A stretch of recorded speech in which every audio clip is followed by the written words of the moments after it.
नमस्ते दोस्तों, मैं आपका दिल से स्वागत करती हूँ। दोस्तों, मेरी 16 साल की दुल्हन मेरे बिस्तर पर बैठी हुई थी। उसके पीरियड्स होते हुए अभी 1 महीना भी नहीं हुआ था और उस लड़की की शादी मेरे साथ कर दी गई थी। वह बहुत छोटी और मासूम थी। मैं उसके करीब जाकर बिस्तर पर बैठा और उसके होठों पर हाथ रखा।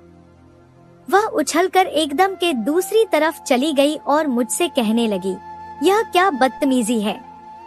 मैंने तो सुना था कि पति शादी की रात दुल्हन को गिफ्ट देता है और लाइट बंद हो जाती है, फिर सुबह हो जाती है, लेकिन तुम यह सब मेरे साथ क्या कर रहे हो। तो मैंने कहा, असल खेल तो शादी की रात लाइट बंद होने के बाद होती है। मेरी यह बात सुनकर वह थोड़ा डर भी गई थी।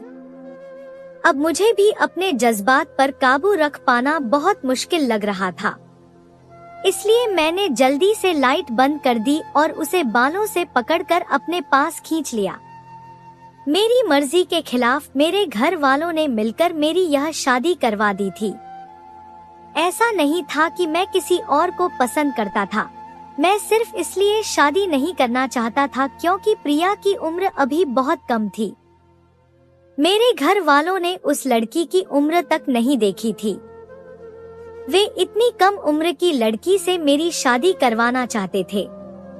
मैं इतनी कम उम्र की लड़की से शादी नहीं करना चाहता था, लेकिन घर वालों ने मेरी एक नहीं सुनी, क्योंकि हमारे माँ बाप के केवल 2 ही बेटे थे और हम दोनों भाइयों की बचपन में ही शादी तय हो गई थी। हम राजस्थान से ताल्लुक रखते थे। वहाँ यह आम बात थी कि बुजुर्ग बचपन में ही शादी तय कर दिया करते थे, और प्रिया तो मेरी भाभी की छोटी बहन थी। मेरी भाभी प्रज्ञा की बहन प्रिया से मेरी शादी हो गई थी। अब इस वक्त मेरे कमरे में प्रिया दुल्हन बनी बिस्तर पर बैठी थी। मैंने उसे प्रिया कहा और बिस्तर पर जाकर बैठ गया। मैं पहले शादी नहीं करना चाहता था, लेकिन शादी के बाद मुझसे कंट्रोल नहीं हो पा रहा था। मेरे जज्बात पर काबू रख पाना अब मुझे बहुत मुश्किल लग रहा था। मैंने जैसे ही करीब जाकर उसके नरम मुलायम गुलाबी होठों पर अपनी उंगली फेरनी शुरू की, मेरी उंगलियां उसके होठों पर लगते ही उसके होंठ कांपने लगे। उसने झटके से मेरा हाथ हटा दिया और मुझसे कहने लगी, यह क्या बेशर्मी है, तुम अपना हाथ पीछे करो। मैंने भी सख्ती से कह दिया, मैं क्यों करूं? अब तुम मेरी पत्नी बन चुकी हो। वैसे भी तुम्हें मुझसे शादी करने का बहुत शौक था ना। मंडप पर तो बहुत मुस्कुरा रही थी। अब तुम्हें भी तो पता चले कि शादी की रात पति अपनी पत्नी के साथ और क्या क्या करता है। आज तो मैं तुम्हें ऐसा मजा चखाऊंगा कि तुम्हारे होश उड़ जाएंगे। मैं उससे यह सब कह रहा था कि मेरी बातें सुनकर वह बहुत घबरा गई और बोली, देखो, मैं ऐसी बेहुदा बातें सुनना पसंद नहीं करती। मुझे ऐसी बेशर्मी बिल्कुल भी पसंद नहीं, इसलिए तुम मेरे करीब आने की कोशिश मत करना। यह कहकर वह बिस्तर से खड़ी हो गई और बहुत घबराई हुई लग रही थी। मैं भी उसे जोर से पकड़कर खड़ा हो गया और बोला, बेशर्मी तो अब शुरू होगी मिस प्रिया। इस बेशर्मी के लिए तुम अच्छे से तैयार रहना। तुम्हें तो पता होगा ना कि शादी की रात और क्या क्या होता है। तब प्रिया बोली, मुझे भी तो तुम दूध पीती बच्ची ना समझो। मुझे भी पता है कि शादी की रात पति क्या करता है। यह सुनकर मुझे थोड़ी हैरानी हुई। मैंने उससे पूछा, ऐसा? तो बताओ पति दुल्हन के साथ क्या क्या करता है। जिस तरह वह बोल रही थी, मुझे नहीं लगता था कि उसे शादी की रात के बारे में कुछ पता होगा। वह बोली, शादी की रात तो पति अपनी पत्नी को मुंह दिखाई का तोहफा देते हैं। मैंने कहा, उसके बाद क्या होता है? वह बोली, फिर पति एक लंबा लेक्चर भी सुनाता है कि मेरे मम्मी पापा का बहुत ख्याल रखना है, उनकी सेवा करनी है और उनका हर हुक्म मानना है, वगैरह वगैरह। मैंने कहा, अरे वाह, तुम्हें तो इतना बड़ा लेक्चर सुनाने की जरूरत भी नहीं पड़ेगी, तुम्हें तो सब पता है। कम उम्र में ही बहुत समझदार हो तुम। उसने कहा, हाँ समझदार तो मैं हूँ। मुझे यह भी पता है कि अपने सास ससुर को अपने काबू में कैसे करना है। यह सुनकर मुझे बहुत ज्यादा हैरानी हुई और हैरान भरी नजरों से उसकी तरफ देखने लगा। फिर मैंने सिर हिलाया और कहा, अच्छा चलो तुम्हें सब कुछ पता है, लेकिन उसके बाद क्या होता है? वह बोली, लाइट बंद हो जाती है और सुबह हो जाती है, बस इतना ही मैंने सीरियल में देखा है। उसकी बात सुनकर मैं मन ही मन मुस्कुराया। फिर मैंने उसका हाथ पकड़कर अपने पास खींच लिया और कहा, असल खेल तो शादी की रात लाइट बंद होने के बाद शुरू होती है। मैं उसे और ज्यादा डराना चाहता था। मैंने अपने सख्त हाथों से उसके पूरे बदन पर हाथ घुमाना शुरू कर दिया। अपने बदन पर मेरा हाथ महसूस करके वह और घबरा गई। मेरी बातें सुनकर वह हिचकिचाने लगी। फिर मैंने उससे कहा, तुम अपना कपड़ा चेंज तो करो मेरी छोटी सी जान, फिर मैं तुम्हें सब कुछ बताता हूँ। मैंने उसके गाल पर धीरे से चुटकी काटी। वह बहुत ज्यादा घबरा रही थी। मैंने अलमारी से एक नाइट सूट निकाल कर दिया और कहा, यह पहन लो। वह नाइटी लेकर बाथरूम में चली गई। चेंज करके आई तो उसका मेकअप उतर चुका था और वह उस बारीक जालीदार नाइटी में और भी ज्यादा खूबसूरत लग रही थी। उसका पूरा बदन उस नाइटी से झलक रहा था। फिर वह अपने खुले बालों की चोटी बनाने लगी। मैंने उससे कहा, तुम खुले बालों में ही बहुत खूबसूरत लग रही हो, बालों को खुला ही रहने दो। फिर मैंने उसकी बाजू से पकड़कर उसे बिस्तर पर लिटा दिया। उस वक्त कमरे में घुप अंधेरा था। मैंने कहा, मिस प्रिया, अब तुम तैयार हो ना? क्योंकि असल खेल तो अब शुरू होने वाला है। वह मेरी बात सुनकर बहुत घबरा रही थी और बोली, नहीं, मुझे बहुत डर लग रहा है। मैंने कहा, तुम अभी से ही क्यों इतना डर रही हो? मैंने तो अभी कुछ भी नहीं किया है। जब मैं तुम्हारे साथ वो सब कुछ करूँगा तो तुम्हारा क्या हाल होगा? तब तो तुम्हारी पूरी दुनिया घूमती नजर आएगी। शादी ब्याह कोई गुड़िया गुड्डे का खेल थोड़ी है। एक लड़की को बहुत कुछ सहना पड़ता है। मैं उसे डराना चाहता था बजाय उसे भरोसा दिलाने के। मैं चाहता था कि प्रिया नाम की यह लड़की अपनी शादीशुदा जिंदगी से इतना डर जाए कि घर ही न बसा सके और मैं अपने घर वालों को साबित कर सकूं कि एक ही घर से दो बहनों को लाना उनका गलत फैसला था। वह बेहद नर्वस थी, चेहरे की रौनक उड़ी हुई थी। वह बोली, नहीं भैया, मुझे लाइट बंद नहीं करनी, मैं लाइट जलाकर ही सोऊंगी। उसने सारे तकिए पकड़ लिए थे। मैंने कहा, ऐसे कैसे होगा प्रिया? लाइट तो बंद करनी पड़ेगी। आखिर तुम्हें लाइट बंद करने के पीछे की कहानी भी तो पता चलनी चाहिए। तुम्हें अच्छे कपड़े, जेवर, मुंह दिखाई के महंगे तोहफे देखने में बहुत अच्छे लगते हैं, लेकिन असल हकीकत कुछ और होती है और वह मैं तुम्हें आज बताऊंगा। मैंने बल्ब बंद किया और जोर से उसकी कलाई पकड़कर अपने करीब खींच लिया।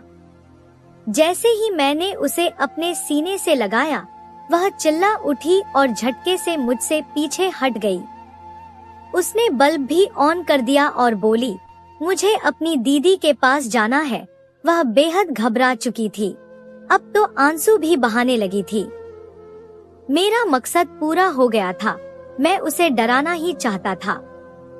मैंने कहा, चलो चलो, नखरे मत दिखाओ, यहाँ लेटो, वरना तुम्हारे साथ जबरदस्ती भी करूँगा। अभी तो मैं प्यार से बात कर रहा हूँ। मैंने उसे जोर से अपने सीने से जकड़ लिया था। वह जल्दी से उठ खड़ी हुई और कमरे से बाहर चली गई। उसने मेरे बड़े भाई का दरवाजा जोर जोर से खटखटाया। मेरे चेहरे पर मुस्कुराहट फैल गई थी। बहुत शौक था ना मेरे भाई को शादी का और उनकी खुदगर्जी का। उन्हें मुंहतोड़ जवाब मिलेगा। मेरे भाई रोहित के साथ साथ मेरे माँ बाप भी कमरे से बाहर आ गए। प्रिया बहुत जोर जोर से रो रही थी और कह रही थी, दीदी, मुझे आपके साथ ही सोना है। वह भाभी के सीने से लगकर जोर जोर से रोए जा रही थी। रोहित भाई का मुंह हैरानी से खुला का खुला रह गया। मेरी भाभी प्रज्ञा प्रिया के रोने से परेशान थी। उन्होंने पूछा, क्या हुआ तुम्हें प्रिया? प्रिया बोली, मैं आकाश के कमरे में नहीं सोऊंगी। भाभी ने उससे वजह पूछनी चाहिए, लेकिन वह क्या वजह बताती? उसने कुछ नहीं बताया। प्रिया भाभी के कमरे में चली गई और बिस्तर पर जाकर बैठ गई। मेरी माँ ने मुझसे पूछा, आकाश, उसे क्या हुआ है? शादी की रस्मों पर तो वह बहुत खुश लग रही थी। मैंने कहा, बहुत शौक था ना आप लोगों को छोटी उम्र की लड़की से शादी करने का। अब देख लीजिए, उसका बचपना हाथ आया नहीं कि शोर मचाना शुरू कर दिया। संभालिए अब खुद उसे। यह कहकर मैं अपने कमरे में आकर बिस्तर पर लेट गया और सुकून की गहरी सांस ली। उससे पहले कि मैं सोता, मेरा भाई रोहित गुस्से में एक तकिया लेकर मेरे कमरे में आया और बिस्तर पर फेंक दिया। जब मैंने पलटकर देखा तो वह बोला, हाथ हल्का नहीं रख सकते थे अपनी पत्नी पर? मैंने कहा, मैंने बस हाथ पकड़ा था भाई, अब क्या हाथ भी न पकड़ूं? मुझे क्या पता था वह इतना तमाशा खड़ा कर देगी। वह बोले, मेरी रात खराब हो गई तुम्हारी वजह से। मैंने कहा, मैंने क्या किया है? अरे, जब 16 साल की लड़की को दुल्हन बनाकर कमरे में भेजोगे तो यह सब तो होगा ही ना। उस लड़की के अंदर एक पैसे की अकल नहीं है। वह तो शादी इसलिए कर रही थी कि मुंह दिखाई में महंगे तोहफे मिलेंगे, नए कपड़े पहनूंगी। उसे थोड़ा भी नहीं मालूम था कि शादी क्या होती है। आपकी नहीं, मेरी भी तो रात खराब हो गई है, इसलिए आप चुपचाप सो जाइए। यह कहकर मैंने बल्ब बंद किया और सो गया, लेकिन भाई को शायद नींद नहीं आ रही थी। वह करवट बदलते जा रहे थे। मैंने कहा, भाई सुकून से सो जाओ और मुझे भी सोने दो। वह बोले, मुझे नींद नहीं आ रही। तुम बदतमीज कहीं के। पत्नी को थोड़ा वक्त तो दे सकते थे। मैंने दिल में कहा, आपके साथ तो ऐसा ही होना चाहिए। खुद तो शादी की, मेरी भी करवा दी। मैं रोता रहा, कहता रहा, भाई मेरे लिए माँ से बात करो, मुझे अभी शादी नहीं करनी। लेकिन नहीं, अब मजा आ रहा है ना जब पत्नी के बगैर शादी की रात गुजारनी पड़ेगी। बहुत अच्छा हुआ। यह शुरुआत है, देखिए तो सही मैं उस नादान लड़की को कितना डराता हूँ। वह रोज आकर आपके कमरे में ही सोएगी और आप यहाँ मेरे कमरे में। मैंने दिल में ठान लिया था कि अपने माँ बाप की उस बात को झुठला कर रख दूंगा कि एक घर से 2 बहनें नहीं लानी चाहिए। मेरे इस व्यवहार से अगली 7 पीढ़ियां तक कोई यह गलती नहीं करेगी। फिलहाल अगली सुबह प्रज्ञा भाभी और प्रिया दोनों ही कमरे से एक साथ बाहर आईं। मम्मी नाश्ता बना चुकी थी। मेरे भाई का मूड खराब था। वह बार बार प्रज्ञा भाभी को देख रहे थे। वह बेचारी नजरें चुरा रही थी, जैसे कह रही हो मेरी क्या गलती है। प्रिया जब भी मुझे देखती तो मैं उसे घूरने लगता। वह जल्दी से घबराकर नजरें नीची कर लेती। मैं चाहता था कि उसके दिल में मेरा डर बैठ जाए, ताकि वह मेरे करीब आने की कोशिश भी न करे। मैं अपने दिल में बहुत खुश हो रहा था। मुझे तसल्ली थी कि अब यह लड़की मेरे कमरे में नहीं आने वाली। पूरा दिन वह भाभी के कमरे में रही और मेरा भाई आंगन में बेचैन होकर चक्कर काटता रहा। उन्हें भी अपनी पत्नी के साथ वक्त बिताने का मौका नहीं मिला। लेकिन मैं बड़ा खुश था और आराम से अपने कमरे में था। मन करता तो दोस्तों के पास चला जाता। कुछ दिनों के बाद दोनों बहनों का पग फेरा, गृह प्रवेश का रिवाज था। अब हम दोनों भाइयों की शादी को 6 दिन हो चुके थे। हमारे घर प्रिया के माता पिता आए। आज रोहित भाई बहुत तैयार होकर बैठे थे। उन्हें देखकर मुझे हंसी आ रही थी। प्रिया मेरे पास बैठी थी। मैंने उसकी बाजू पकड़ी और जोर से दबा दिया। उसके कान के पास जाकर फुसफुसाया, अब तो तुम अपने मायके जा रही हो, लेकिन आओगी तो जाओगी कहाँ? यही ना, इसी तरह कई दिन बीत गए। अब हम दोनों भाई अपनी अपनी पत्नियों को लेने उनके मायके गए। वापस आने पर मैंने फिर प्रिया को डराया, आज क्या करोगी? कब तक बचोगी मुझसे? आना तो तुम्हें मेरे कमरे में ही है ना? और आज तो तुम बहुत प्यारी लग रही हो। आज तो मैं सचमुच तुम्हारा दिल जीत लूंगा। लेकिन वह आज बिल्कुल चुपचाप गुमसुम सी बैठी रही। उसकी चंचलता उस एक रात में ही खत्म हो चुकी थी। वह बार बार मेरे हाथ से अपना हाथ छुड़ाने की कोशिश कर रही थी। कुछ देर बाद मैंने उसका हाथ छोड़ दिया।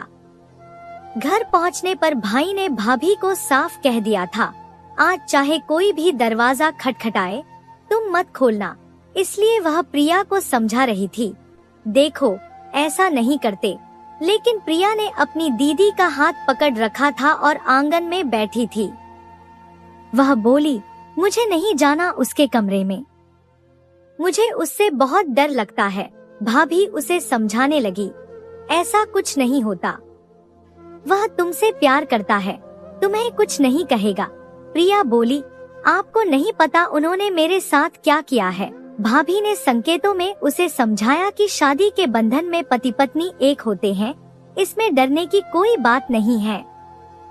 फिर भी प्रिया अपनी जिद पर अड़ी रही, मैं नहीं जाऊंगी, मुझे कोई शादी वादी नहीं करनी, मुझे पापा के घर भिजवा दीजिए। भाभी ने कहा, देखो अब यह सब नहीं हो सकता। उस वक्त तो तुम्हें कोई एतराज नहीं था, तुमने हाँ कही थी। प्रिया रोने लगी, मुझे क्या पता था यह सब होता है शादी में, मुझे नहीं पता, मैं नहीं जाऊंगी आकाश के कमरे में। रोहित भाई अपने कमरे के दरवाजे पर खड़े भाभी को घूर रहे थे।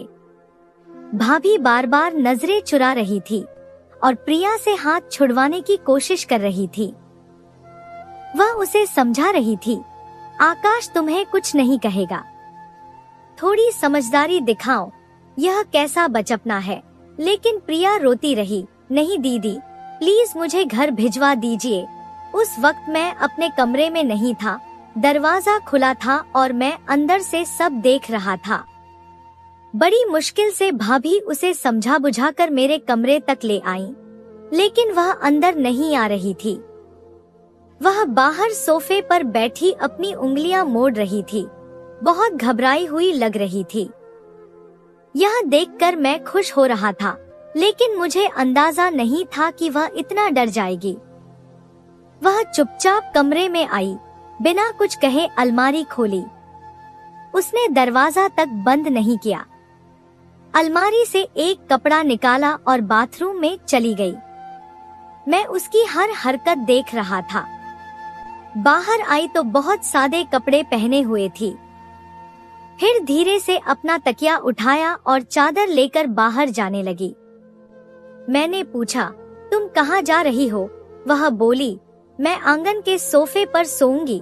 मैंने कहा, अच्छा, यह लाइट बंद कर दो और दरवाजा बंद करके जाना। ठीक है। वह जल्दी से मान गई। यहाँ तक सब ठीक था। वह मुझसे कुछ नहीं बोलती। ज्यादातर वक्त वह भाभी या मम्मी के साथ बिताती, उनके साथ बैठकर बातें करती, हंसती। लेकिन जैसे ही मैं ऑफिस से आता, मुझे देखते ही उसकी हंसी गायब हो जाती, जैसे उस पर सांप सूंघ जाता। भाभी ने किचन संभाल लिया था, लेकिन प्रिया महारानी बनी रहती, किचन का कोई काम नहीं करती थी। बस माँ के साथ बैठकर बातें करना और चुटकुले सुनाना उसका काम था। पापा भी उसकी बातों में खुश रहते। रात को सब सोने के बाद वह आंगन के सोफे पर आराम से सो जाती और सुबह सबके उठने से पहले मेरे कमरे में आकर तकिया रख देती, लेकिन अंदर नहीं आती थी। इस तरह 1 महीना बीत गया। पापा ने कहा, सबसे पहले हनीमून पर रोहित और प्रज्ञा जाएंगे। जब वे वापस आएंगे, फिर आकाश और प्रिया को भेजेंगे। भाई और भाभी बहुत खुश थे, लेकिन प्रिया बहुत उदास थी। वह बोली, दीदी आप अभी क्यों जा रही हैं? मुझे भी अपने साथ ले चलिए। मुझे आकाश के साथ नहीं जाना। भाभी के जाने के बाद प्रिया रोहित भाई के कमरे में सोने लगी। अब मुझे कुछ अजीब सा लगने लगा था। शुरू में मैंने पापा और भाई की जबरदस्ती की वजह से यह सब किया था, लेकिन अब दिल चाहता था कि प्रिया मेरे कमरे में आए, मुझसे बात करे। मेरे ही जज्बात अब मुझे परेशान करने लगे थे। एक रात मुझे नींद नहीं आ रही थी। मैंने सोचा कि प्रिया से अपने बुरे व्यवहार के लिए माफी मांगूं और उसे अपने पास लाऊं। मैं भी कब तक उससे दूर रह सकता था। आखिरकार हम पति पत्नी थे।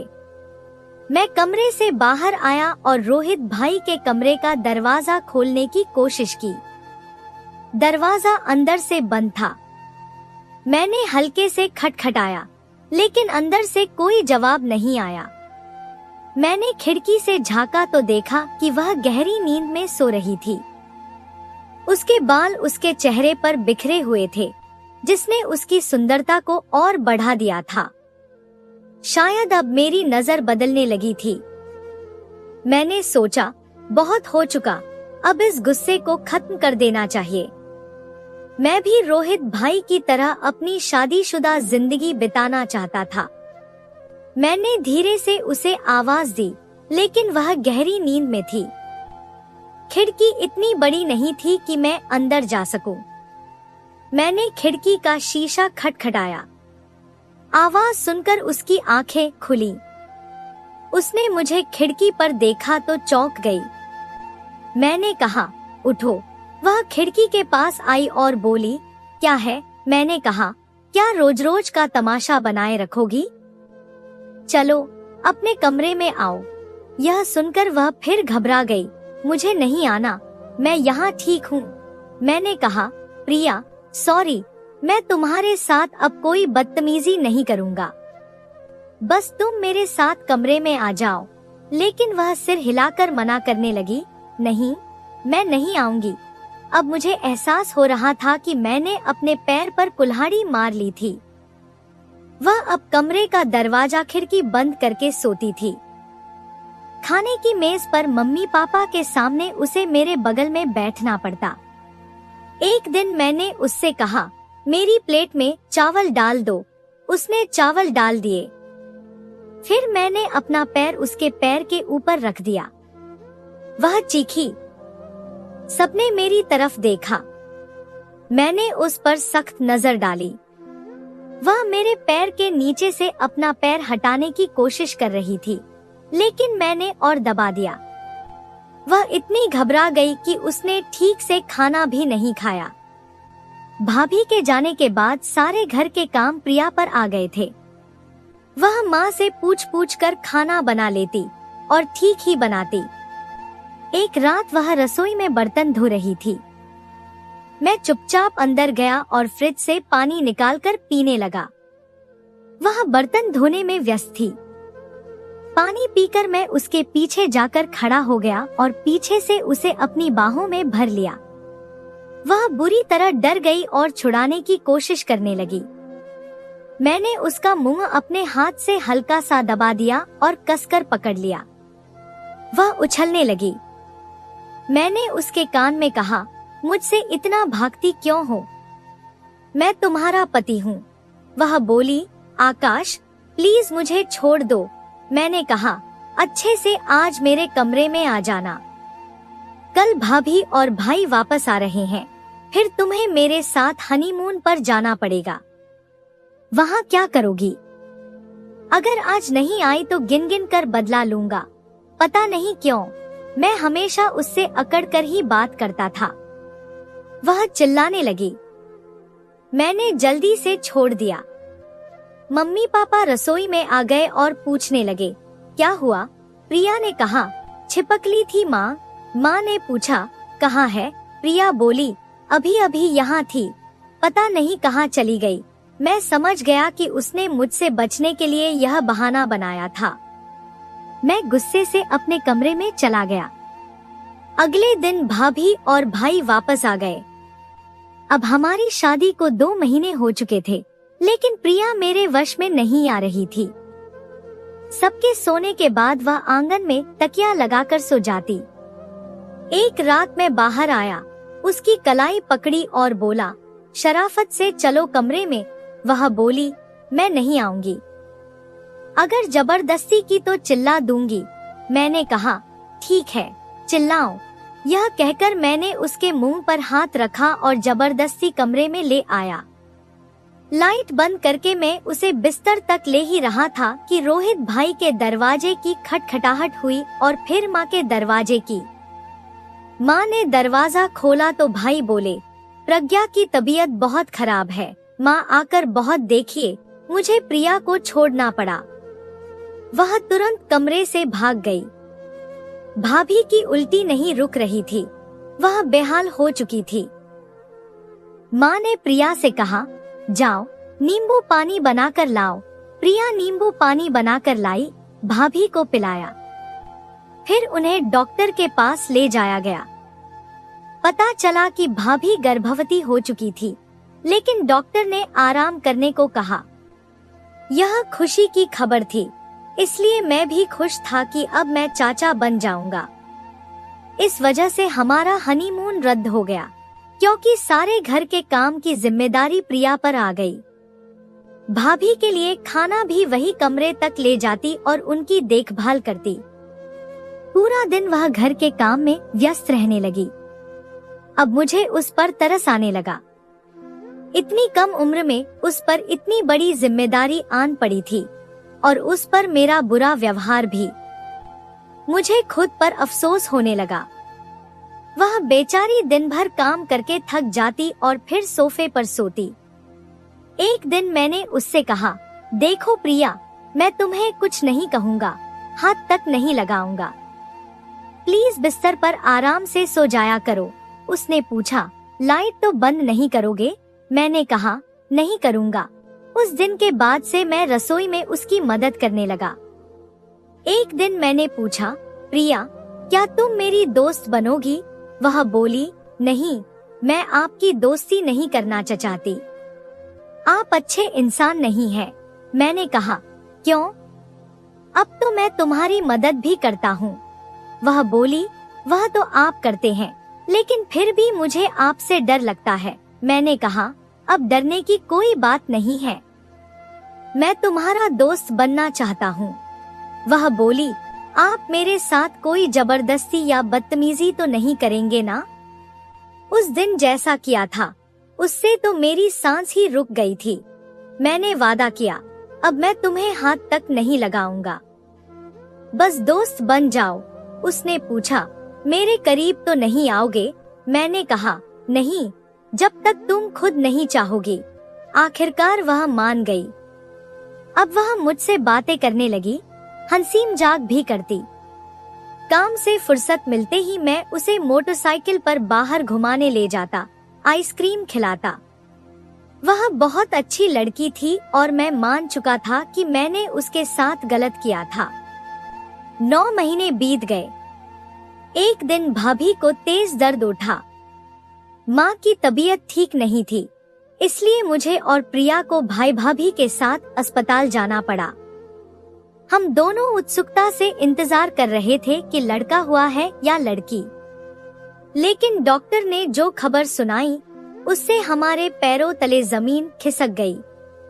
डॉक्टर बोले, मिस्टर रोहित, आपका बेटा हुआ है, लेकिन आपकी पत्नी को हम नहीं बचा सके। यह सुनकर हमें विश्वास ही नहीं हुआ। रोहित भाई स्तब्ध रह गए। प्रिया की हालत भी खराब थी। डॉक्टर ने बताया कि भाभी का ब्लड प्रेशर बहुत गिर गया था और सब कुछ बहुत जल्दी हो गया। हमारे ऊपर मुसीबतों का पहाड़ टूट पड़ा था। पहली बार मैंने भाई को फूट फूट कर रोते देखा। प्रिया बुरी तरह रो रही थी। मैं एक तरफ भाई को संभाल रहा था तो दूसरी तरफ प्रिया को। यह खबर सुनकर माम पिताजी भी अस्पताल पहुंच गए। बच्चा अभी तक नर्स के पास ही था। माँ के आते ही प्रिया उनके गले लगकर रोने लगी। जब यह खबर प्रिया के मायके पहुंची तो वहाँ भी दुख का माहौल छा गया। वक्त गुजरता गया, लेकिन हमारे घर की खुशियाँ खत्म सी हो गई थी। उस मासूम बच्चे की देखभाल की जिम्मेदारी प्रिया ने संभाल ली। वह चुपचाप सी हो गई, उसका हंसना बोलना कम हो गया। मेरा भाई भी गुमसुम रहने लगा। मैं ही उन्हें धीरे धीरे सांत्वना देता। 2 महीने बीत गए। मुझे लगने लगा कि प्रिया अपनी उम्र से कहीं ज्यादा परिपक्व हो गई है। रात को थकीहारी आकर बिस्तर पर बैठती और चिंटू, भाई के बेटे, को चुप कराती। मैंने एक दिन कहा, ऐसा करो, चिंटू को मुझे दे दो, तुम थोड़ा आराम कर लो। वह बोली, चिंटू आपके पास चुप नहीं रहेगा, वह मेरे पास ही ज्यादा रहता है। मैंने कहा, मैं संभाल लूंगा। इस तरह 1 साल बीत गया और मैं प्रिया के करीब आने का इंतजार करता रहा, लेकिन उसे घर संभालने में ही फुर्सत नहीं मिलती थी। इसी बीच प्रिया के मायके में एक और मुसीबत आ गई। उसकी सबसे बड़ी बहन के पति की एक कार दुर्घटना में मौत हो गई। हम सब वहां गए। एक ही साल में प्रिया के मायके में 2 मौतों ने सबको तोड़ दिया। उसकी बड़ी बहन को उसके ससुराल वालों ने मायके भेज दिया और कहा कि वे अब उसकी जिम्मेदारी नहीं उठा सकते। ऐसे में दोनों परिवारों ने मिलकर फैसला किया और रोहित भाई की शादी प्रिया की विधवा बहन प्रीति से करा दी गई। प्रीति के 2 बच्चे भी थे, जिन्हें हमने अपना लिया। इस तरह प्रिया मेरे और करीब आ गई, क्योंकि यह सुझाव मैंने ही दिया था। अब वह मुझसे प्यार से बातें करने लगी थी और धीरे धीरे मेरे करीब आने लगी थी। वह बहुत समझदार हो गई थी और भावनाओं को समझने लगी थी। आखिरकार एक दिन हमारा मिलन हुआ और हम 2 जिस्म एक जान हो गए। 6 महीने बाद ही प्रिया गर्भवती हो गई। प्रीति बहुत अच्छी थी। रोहित भाई उन्हें खुश रखते थे और उनके बच्चों को भी अपना कर पाल रहे थे। इधर चिंटू भी बड़ा हो रहा था। इस तरह हमारा हंसता खेलता परिवार एक बार फिर खुशियों से भर गया। पूरे 9 महीने बाद प्रिया ने एक प्यारी सी बेटी को जन्म दिया, जिससे मेरी खुशियों में 4 चांद लग गए। मेरी यह कहानी आप लोगों को कैसी लगी? क्या मैंने प्रिया के साथ शुरुआत में जो किया वह ठीक था? मैं एक घर में 2 बहनों के आने से नाराज था, लेकिन उस दुर्घटना के बाद तो हमें तीनों बहनों को घर में लाना पड़ा। मैं इस मामले में गलत था या सही? आप लोग कमेंट करके जरूर बताएं।